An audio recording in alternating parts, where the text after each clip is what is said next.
Ready to unlock a world of unrestricted search results on Google Chrome?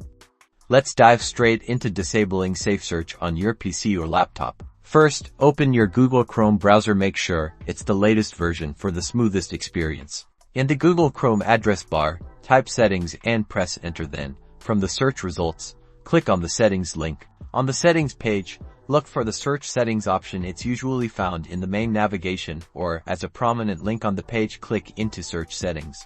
Now, on the search settings page, scroll down until you find the section dedicated to SafeSearch results. You'll see an option labeled Filter Explicit Results. To turn off SafeSearch, simply click on the toggle switch next to Filter Explicit Results. It will change from a colored on state to a grayed out off state. This means content filtering is now disabled. And that's it.